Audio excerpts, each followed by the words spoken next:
Alberta Pension Plan is now backed by most Albertans, says poll. From 81 to 2022, Albertans contributed 53.6 billion more to the Canadian pension plan than its retirees received. So that'd be about a fifth. So that's probably about 10,000 per Albertan. An Alberta Government Commission poll found 55% of Albertans want to leave the Canada Pension Plan for a provincial alternative should it guarantee equal or better benefits. That represents a sharp increase, with a February Ledger poll showing only 23%. So now the reason this is interesting is because this was that same thing that Alberta Pension Plan came out. Everyone freaked out, said it was crazy.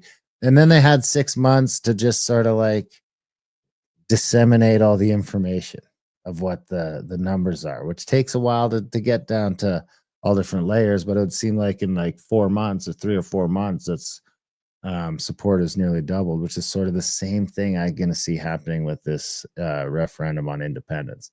It's like those numbers like you just showed, where it's like, hey, man, being a Canadian is all right. But, if I can double my fucking take home income every month, then it's a no brainer.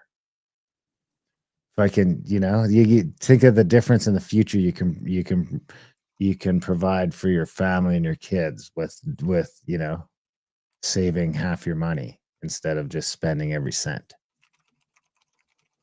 So the idea of an Alberta pension plan was previously considered after the 2019 federal election due to Alberta paying more into the CPP than it received.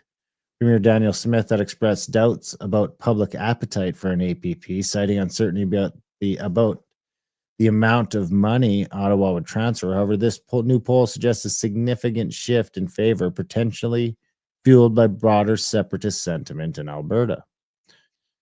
Albertans' next contribution, so that's it. No,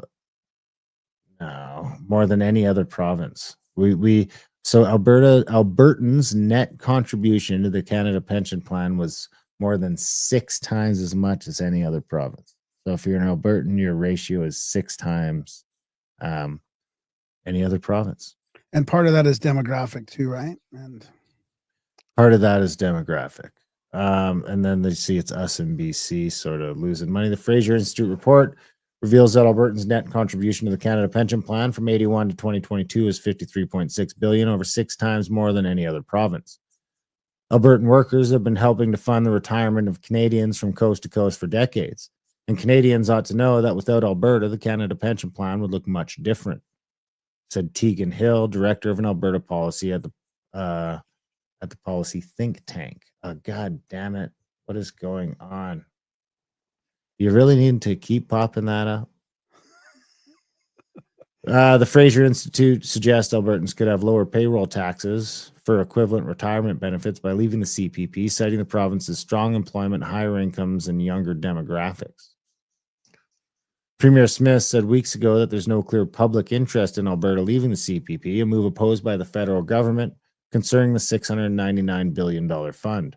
The federal government hasn't provided anticipated asset transfer details as of writing. With the government planning consultations and a referendum in late spring 2026, both the APP and Alberta's potential separation from Canada could be on the ballot. Smith had previously cited a report claiming Alberta was entitled to 53%, $370 billion of CPP assets. However, the chief actuary rejected this allocation, and economist Trevor Tombe estimated Alberta's share to be closer to $150 billion. But still 25%. I mean, if we could negotiate that up to 2, I'm in. I'm in either way. I'm not getting a pension. Premier Smith acknowledged that if leaving the CPP doesn't significantly reduce premiums, Albertans might not support it.